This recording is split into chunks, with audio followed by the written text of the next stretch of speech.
On a quiet plateau in Gozo, Malta, there is this place that some say is older than the Great Pyramid, older than Stonehenge. Stand the ruins of a forgotten civilization. They say a giantess built these temples with her bare hands, carrying her child as she raised stones heavier than 10 men could lift. But who truly built Ggantija? Farmers seeking divine fertility? Astronomers mapping the stars? Or worshippers of a powerful goddess now lost in time? This is one of humanity's oldest mysteries, where myth, archaeology, and the birth of belief converge. Join me in today's video as I explore this amazing ancient site.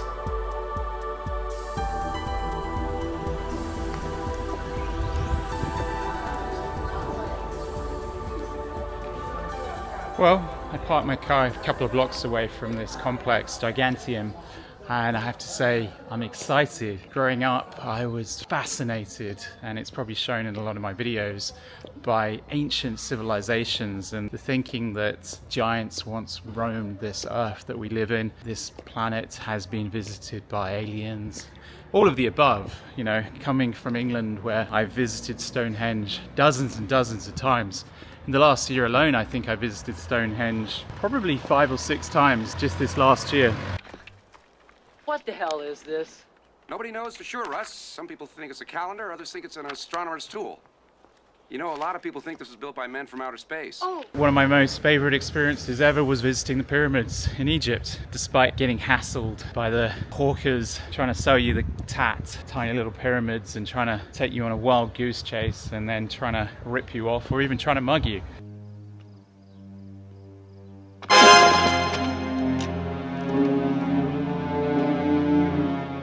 If you can ignore all that, pyramids is a wonderful thing. Look at this as I walk up here around the corner. I could be in the Netherlands. I could be in Mykonos. No, I'm in Malta. It's quite nice, isn't it? We're going to be walking up here.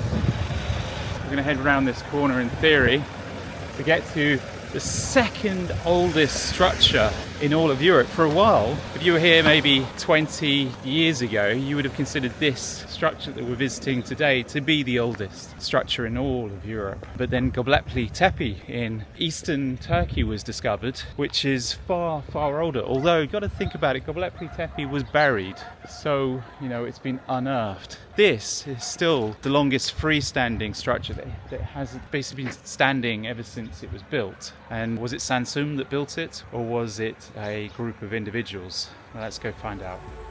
Just a quick thank you for watching so far. I have to say I was really excited to be visiting this World UNESCO Heritage Site. I'd been reading about this place for years. Straight away I found myself a stone. Pretty marked as anything too significant. But here is the marking of what looks like a serpent. Now we'll notice, if you go to Göbekli Tepe, markings of animals, markings all over the stone. Now it's suggested that the same people connected to Göbekli Tepe also built this. Now, could it be the case? Could they be related to the Atlanteans? Maybe anything's possible, but now I'm surrounded by school kids, but there is a serpent just there. Now, you've noticed from many of my videos where you'll note many figurines that have designs just like this. Are they human or are they something else? Now, speculation, I know.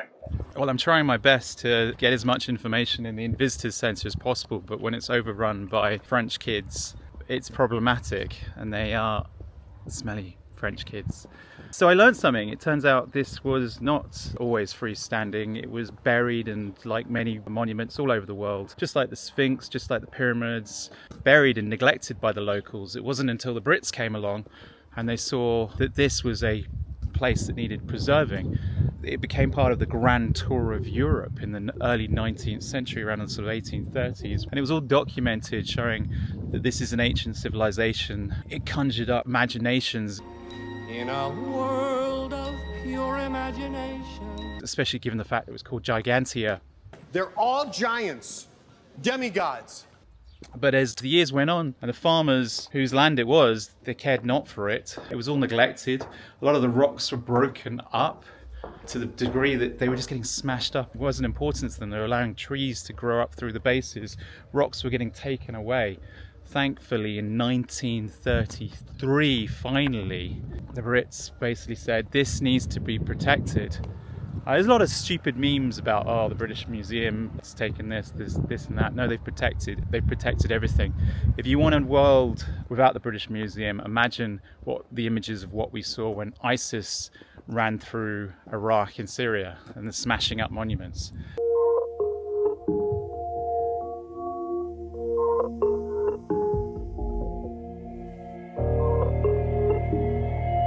When the Brits turned up in Egypt, the locals couldn't care less for the Egyptian history. They couldn't care less. I mean, at the end of the day, these people weren't around when pyramids were built, this is for sure. But a lot of modern day archaeologists say that this is older than the pyramids, but I would like to suggest to them that the Great Pyramid is far older than most archaeologists suggest. But this isn't taking anything away from this. This is Gigantium. Fantastic. And it is my first look at this beauty that I've been so looking forward to seeing. This is Ggantija, the Temple of Giants, a place so ancient, so mysterious that even the people who found it 200 years ago could hardly believe it was made by humans. When British officers and antique hunters stumbled upon this site in the early 1800s, Malta was under British Crown. The island had become a virtual naval base and a curiosity stop on the Victorian Grand Tour. Educated travellers, aristocrats and scholars came here to trace the footsteps of the ancients, collecting ruins the way others collected art. Ggantija at the time was half buried and overground, and it was one of their greatest discoveries. The British cleared and recorded the site in 1827, though with methods that would make modern archaeologists wince, yet it was early attention that saved the temple from further ruin. By the late 19th century, Ggantija was recognised as one of the oldest surviving stone structures in all of the world, and a cornerstone of Malta's archaeological identity.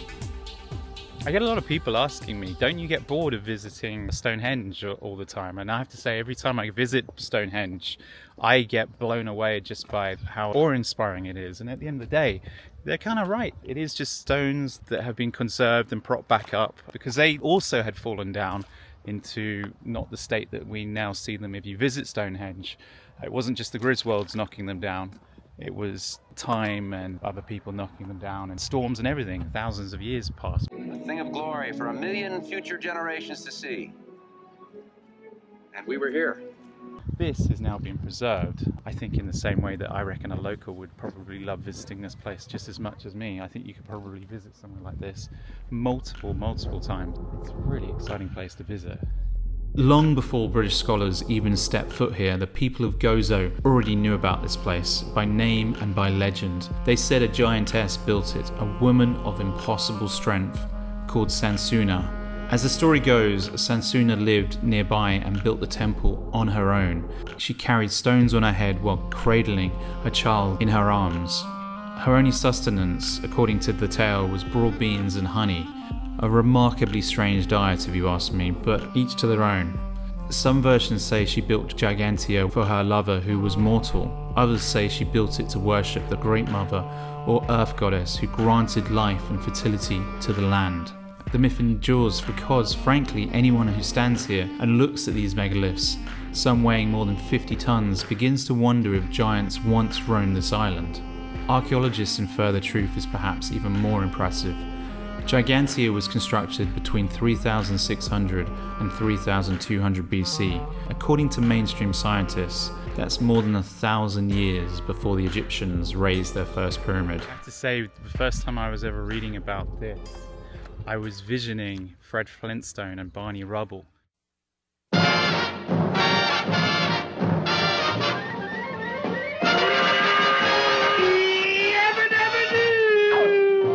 Very similar polygon blocks, square blocks, huge in size, and you just think, how did they manage it with the technology they had? Because you got to realize this is before the Bronze Age. They didn't have metal tools to carve up these stones, and yet they somehow lifted them into place and they put them here. Those that have seen my video on the cart tracks of Malta, I think a lot of those cart tracks show evidence of blocks being dragged to the different megalithic sites all over Malta this being one of them. Cart tracks can be found on all of the islands, and in the same way that you go to the cart tracks, you'll also see that parts of the land have been cut out. Square, rectangular shapes have been cut out of the land. Well, they had to get them across the land somehow, and it was the cart tracks that got them here. So truly phenomenal.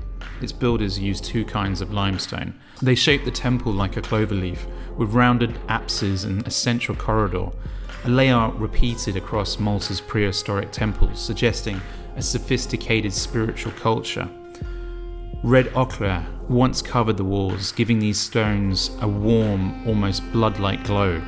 Imagine entering by torchlight, flickering shadows dancing across painted limestone, a scene that must have felt halfway between a church and a womb.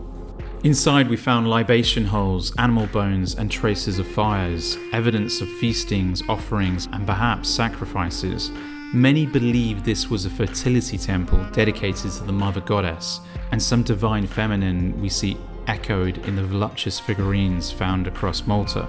Others see in Ggantija a connection between the living and the dead, linking the underground chambers like the Hal Safanini hypogeum on the main island, suggesting a cosmology that united birth, death and rebirth in one sacred cycle. And there's another theory that Gigantium functioned as a solar calendar. Its alignment possibly marked key moments in the agricultural year. Though the evidence is debated, it shows how advanced these builders were in reading the heavens and the land. And what's extraordinary to me is that all of this, the engineering, the ritual, the myth, happened before metal tools, before the wheel, before writing, and yet they built this. They painted it, they worshipped here. They lived with a sense of wonder that still resonates today. Notes, this was probably a doorway maybe. You can see the fact that this is the north entrance. Probably a post was stuck in here, and it probably jointed all the way to here, just giving that security. Now at the end of the day, these weren't places that people lived or anything like that. Well, at least not anyone that we know. Places of worship, temple. Maybe Sansuna lived here, maybe it was her house and this was just her front door. It's hard to tell, but this I think was probably, there was an object between the two, maybe a wooden door, who knows. But it's fascinating to think that just like Fred Flintstone and Barney Rubble carving these amazing limestones and just propping them up. This is actual real graffiti, but it was from the people of the Grand Tour, so they weren't perfect. 1840, you can see they left their marks, showing that they came here. It wasn't people from thousands of years ago. When British travellers of the Grand Tour came here, they described Ggantija with awe. Some thought it was the work of Phoenicians or even survivors of Atlantis. The Victorians couldn't quite imagine Stone Age farmers achieving such feats, so in a way they revived the myth of giants themselves. But to their credit, they preserved it, they fenced it off, surveyed it, and later Maltese archaeologists continued their work, leading to the inclusion of the Unesco World Heritage List in 1980. Today, Ggantija stands as one of humanity's oldest places of worship, a temple where myth, memory and stone intertwine. And maybe that's why it still grips us, because it's not just a ruin, it's a message from the dawn of civilization, a reminder that long before Egypt, Greece or Rome, people here on Gozo were already reaching for the divine. Notice again, exactly the same. A hole, and then we got a hole proceeding to the other side. So maybe there was a post that proceeds all the way through. The fact that they're pretty much in line with each other suggests that's the case. Although saying that, you know, as you can see, these limestone type rocks, they get holes in them very easily. But I think it's the fact that there's an entrance here and potentially a doorway. Wood tends to rot very easily. So there's no way thousands and thousands of years later, unless the wood was petrified, would you still see that wood. It really is fascinating. So now this is the first entrance. We're going to go into the next one.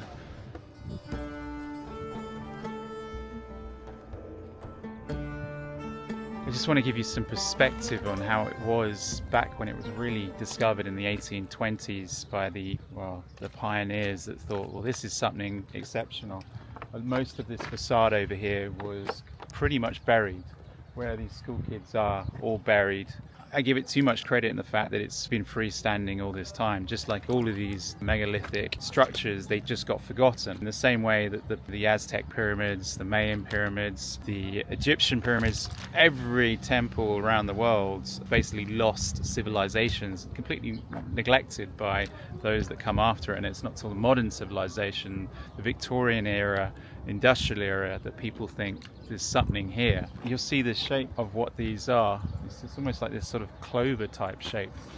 This is the southern entrance here. But obviously the earth has changed since this was built. We would have tilted several degrees. The pole has moved in the time that these amazing structures were built. West is in that direction right now. And at the time, probably a lot of the entrances were pointing east to west. That was predominantly the fashion, so west over here, east here. Maybe at the time sunrise was in this direction. The earth has changed a lot, but there's one thing that is certain, is they're all generally connected to the stars. Some of them are generally connected to the stars. Welcome to Ggantija, the oldest freestanding structure in the world. Welcome to Ggantija, the oldest freestanding structure. So the structure on the left, this is the oldest and the biggest, and it's thought to be the most impressive. Right now we've got probably 50 school kids in there, so it's going to be a little bit crowded going in there. I'm waiting for them to exit. But what's always fascinating about ancient civilizations all over the world is the oldest tends to be the most extravagant and the most well built. And then as time goes by, the ancient sites become less and less impressive. It is always strange how the first is always the most impressive out of all of the ancient civilizations. It's one of the great paradoxes of history. The further back we look, the more advanced the craftsmanship seems to be. Across the ancient world, from the precision-cut stones of Egypt and Peru to the seamless joints of Malta's Ggantija, we find early civilizations building with a mastery that later generations could barely imitate. The oldest layers of our heritage often show the finest of engineering, while later additions appear rougher, less certain, as if humanity somehow forgot the secrets of its own beginnings. Archaeologists often explain this as a natural loss of skill over time, or the absence of the same materials and motivation. But could it also be that those who built first were far more advanced than we dare to imagine? Perhaps they inherited knowledge from an earlier age, an age whose wisdom slipped through the cracks of time, leaving us with only the stone evidence of something extraordinary.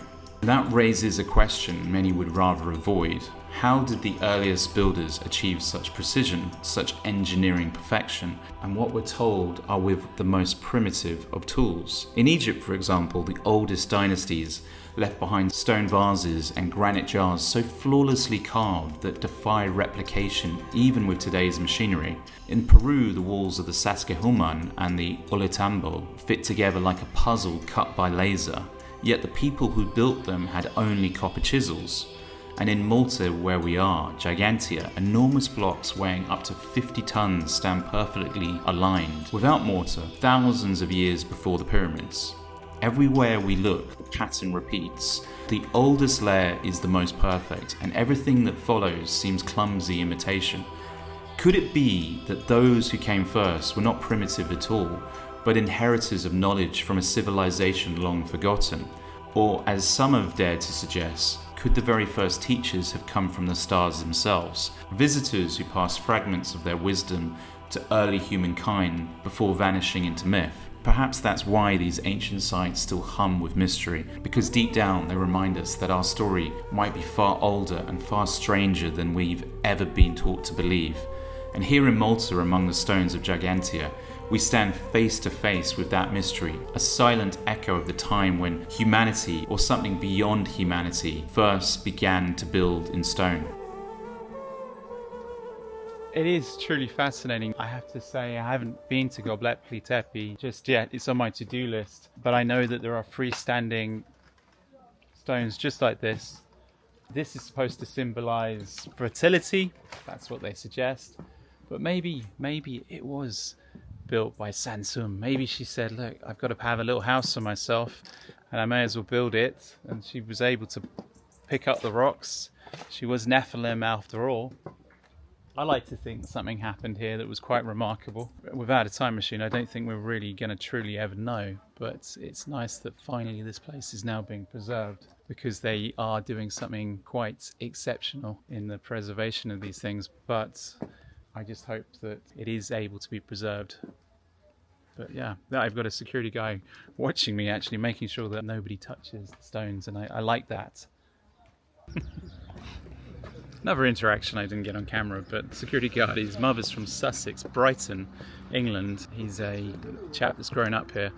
He shakes his head as much as I do when it comes to the fact that such an ancient civilization, ancient monument can't be, people have to leave their little initials in these things. I was upset when I saw that the guy was graffitiing, putting his initials in the Colosseum, but thankfully he was identified. He should have been arrested and he should have been banned from the country, probably fined. Look at this. Let's turn around. Look how exceptional this is. Let's capture just a little bit more of this, okay? While we continue to admire the architecture and wonder of Ggantija, I want to take a moment to thank everyone who supported my channel, The Wandering Englishman. Whether you have subscribed, liked a video, shared your thoughts in the comments, or gone the extra step by supporting through joining the Postcard Club, your encouragement genuinely keeps this channel alive and fuels the journey to uncover more of the world's stories. There's much more to come. Some videos will dive into the ancient and the mysterious, exploring the wonders left behind by those who came before us. Others will be more straightforward travel pieces, moments of reflection, or honest conversations about the state of the world today. And yes, at times there'd be political, because politics shapes everything. Our culture, our freedom to explore, and the very heritage we're trying to preserve before it's erased by short-sighted decisions and misplaced priorities by our corrupt governments around the world. This channel has always been about curiosity, about asking questions even when the answers are uncomfortable. So thank you for standing by me as we keep wandering together. There are countless more ancient wonders, forgotten cities, and untold stories ahead in the months and years to come. Well, that's pretty much it. €10 to get in, but I think something like that is well worth it, because hopefully it means the preservation of Gigantium. But it's something, don't bring your kids if they're just going to be disruptive. Don't bring the school children if they've got no appreciation for it. Bring them if it will spark their imaginations though, but also teach them the respect. I don't want to hear their noise. Yeah, who am I to complain? Fantastic. I'm really, really pleased I got to see that. It's the one thing I've been really most looking forward to seeing. So whether you believe this is the work of a goddess, a giantess, or simply of determined people with faith and ingenuity, Ggantija remains one of the world's most powerful relics to human imagination. And like all great mysteries, it keeps us wondering. Stay curious, stay questioning, and as always, thank you for watching